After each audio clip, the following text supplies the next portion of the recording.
Ikaw ang binibining na ninanais ko, binibining marikit na dalangin ko. Napalitan ng pagkagulat ang kaninang mapang-asar na mukha ng binata. Napansin niyang natigilan ito nang makita ang kapuan ng mukha niya. Nataranta naman siya at agad na binitiwan ang hawak niyang kwelyo nito.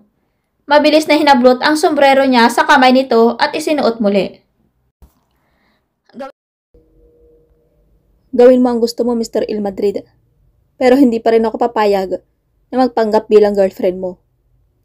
Kanina pa nakaalis ang dalaga, pero paulit-ulit pa rin niyang naririnig ang mga huling sinabi nito.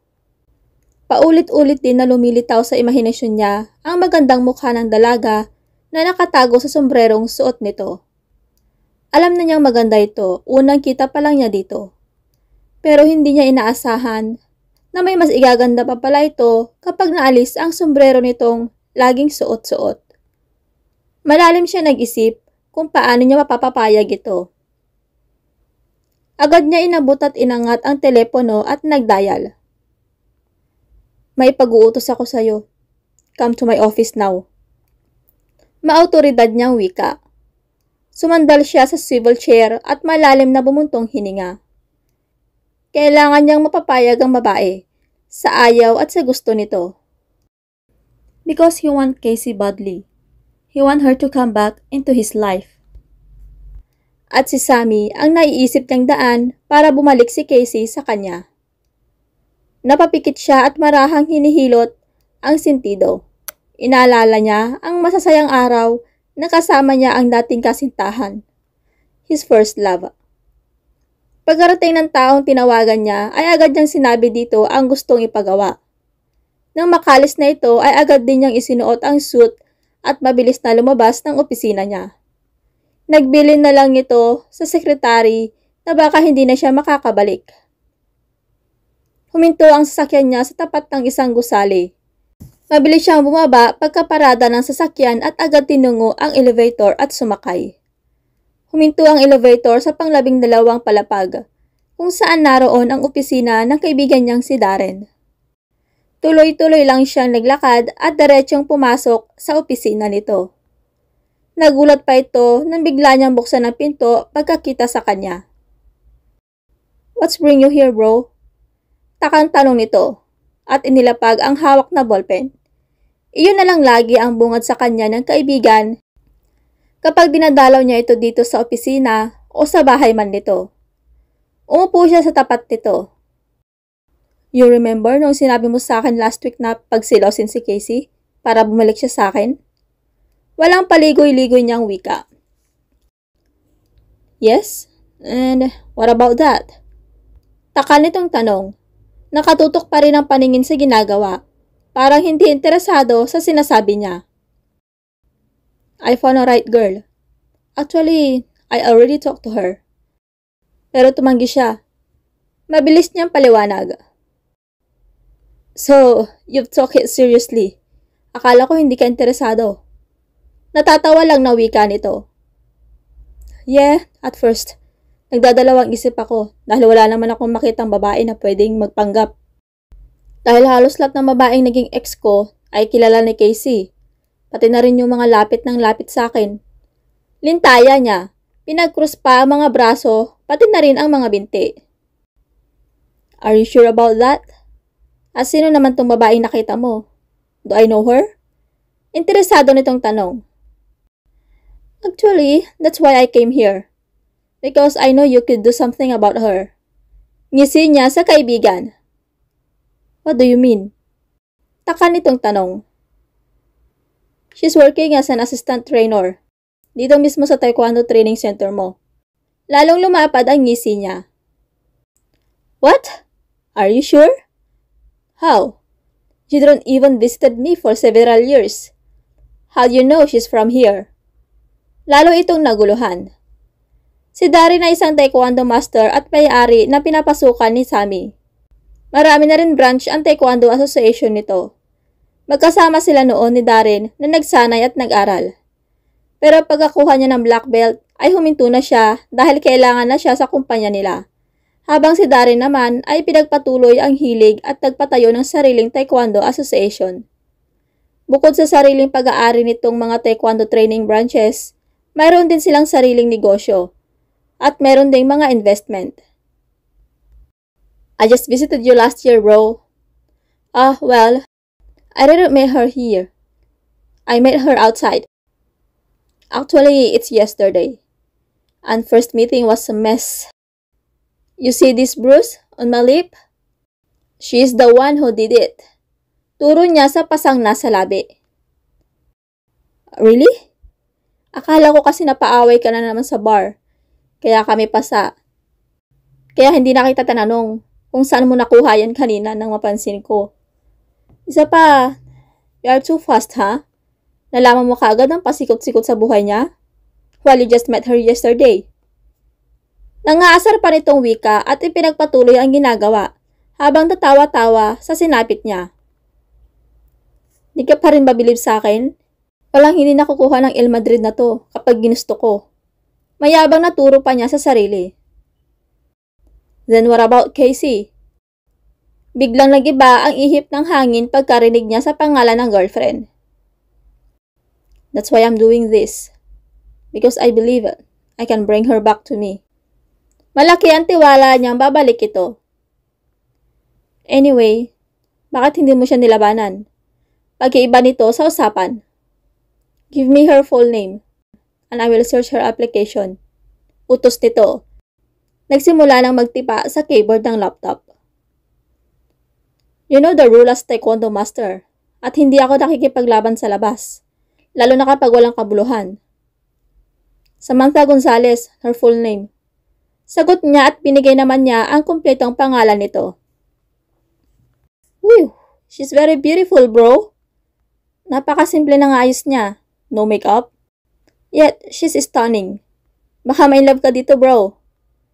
Namamangha nitong pinapasadahan ng basa at tingin ang personal information ng babae. Kaya ko nga siya napiling pagpanggap dahil alam kong hindi ako mai-inlove sa kanya. She's a lesbian, bro. Natatawa niyang depensa. Wait, bakit hindi mo siya kilala? Samantalang under siya ng organization mo. Takang tanong pa niya muli. Hindi ako ang humahawak sa mga interview at sa mga nag-a-apply, kaya hindi ko siya kilala. Anyway, anong gusto mong gawin ko? Takang tanong nito. I want to do sparring with her, at makikipagkasundo ako sa kanya. Tiimbagang niya. Well, okay. I will set sparring for the both of you. Wika nito. Malapad siyang napangiti. Ngayon, malalaman na niya kung gaano ito kagaling sa pakikipaglaban. Hindi na nakapasok si Sammy sa training class niya. 30 minutes din siyang late sa fast food chain. Tinawagan na lang niya ang nanay niya kanina para hindi na ito mag-alala pa. Lumipas ang oras at hindi man lang nawala sa isipan ang gulong na pasok. Samantha, come to my office after your duty. Napalingon siya sa pinanggalingan ng boses at tipid lang na sumagot. Take a seat. Bugad dito sa kanya pagkapasok niya. Samantha, hindi na ako magpapaligoy-ligoy pa. Nakatanggap kami ng tawag mula sa itaas. Pinapatanggal ka sa trabaho. Malungkot nitong wika. Ikinabigla naman niya ang narinig. Ho? Bakit naman ho? Wala naman po akong naaalalang violation na ginawa ko. Unfair naman ho iyon. Nagtataka at pagtatampo niya. Iyon nga din ang ipinagtataka ko. Isa pa, napakasipag mo. Kung ako lang ang masusunod, hindi kita aalisin. Pero wala na akong magagawa pa, Samantha. Kailangan kong sumunod sa ipinag-uutos nila. Malungkot din itong wika. Wala na siyang nagawa pa, kundi tanggapin ang pagsisante sa kanya. At alam niya kung sino ang nag-utos at ang dahilan ng pagkawala ng trabaho niya. Walang iba kundi ang mayabang na El Madrid na nagmamay-ari ng resto at mall na pinapasukan niya. Sinusuong na naman niya ang malakas na ulan. Mabilis na naglalakad sa may kahabaan na daan papasok sa lugar nila. Pagkarating niya sa bungad ng eskinita papasok sa kanila, ay nakita na naman niya ang isang medyo may edad ng lalaki na nakaupo sa gilid. Nababasa na ito ng ulan, pero hindi pa rin sumisilong. Parati niyang nakikita ang matanda sa pwestong iyon na tila ba laging may hinihintay, umaraw man o umulan. Hindi ito natitinag. Dumukot siya ng pera sa bulsa ng pantalon niya at ibinigay dito. Lagi niya itong binibigyan. Minsan naman ay pagkain ang iniabot niya dito. Ang sabi-sabi sa lugar nila ay iniwan daw ito ng asawa at anak dahil sa mga bisyo nito. Pagkapasok niya sa bahay nila ay agad sumalubong si Brandon sa kanya habang ang ina ay abala sa pagluluto. Ate, mabuti naman dumating ka na. Pakitulungan mo naman ako mamaya dito sa assignment ko. Hirap na hirap kasi ako eh. Bungad na wika ng kapatid niya. Oo sige, magpapalit na lang muna ako ha. Ngiti niya dito. Nay, andito na ho ako. Bati sa ina pagkalapit niya. Mabigat ang katawan niyang umakyat sa itaas. Dahil na rin sa pagkatanggal niya sa trabaho. Pagkababa niya ay agad niya nilapitan ng kapatid at tinulungan. Wow ate, ang galing-galing at ang tali-talino mo talaga. Tsaka yung English mo ate, perfect. Siguro ate, mayaman ang tunay mong pamilya kasi ang galing mo mag-English at napakatalino mo. Manghang-mangha ang kapatid. Ano ka ba? Kung mayaman ang tunay kong pamilya, bakit hindi ako pinahanap? Tutol niya sa sinabi ng kapatid. Baka naman kasi akala nila patay ka na. Eh di ba sabi pa ng nanay may tama ka ng bala noong matagpuan ka nila? Sagot naman nito muli. Isa-isa na rin inaayos ang mga gamit nito. Nagkibit balikat lang siya at hindi na ito sinagot. Pero madalas rin niyang maisip at tinatanong ang sarili kung bakit wala man lang naghahanap sa kanya. Sinubukan din niya mag-research sa internet. Baka sakaling may makita siyang larawan niya at pinapahanap siya. Pero wala rin talaga. Halina kayo dito at maghahapunan na tayo. Tawag ng nanay niya. Agad naman silang tumalima. Nay, kailangan ko na po pala bayaran yung tuition fee ko. Mahinang wika ni Brandon. Oo nga anak, hayaan mo at hahanap na muna ako ng mahihiraman. Ilang araw na kasi ako hindi nakakapagtinda dahil sa bagyo. Pinagkakasya ko na nga lang ang perang binibigay ng ate mo para sa pang-araw-araw natin. Malungkot na wika ng ina. Ako na lang ho na ang magbibigay kay Brandon. Huwag na ho kayong mag-alala. Ngiti niya sa ina.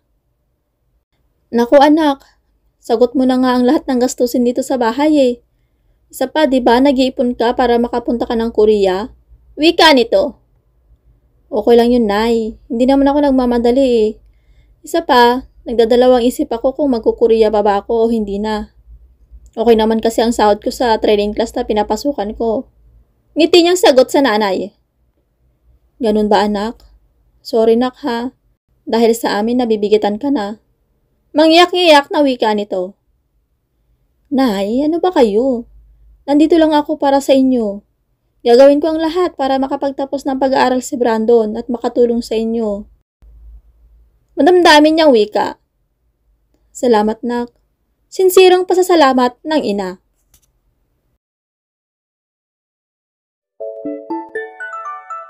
Ikaw ang binibining na ninanais ko, binibining marikit na dalangin ko. Ikaw ang nagbigay ng kulay sa aking mundo at sana ay panghabang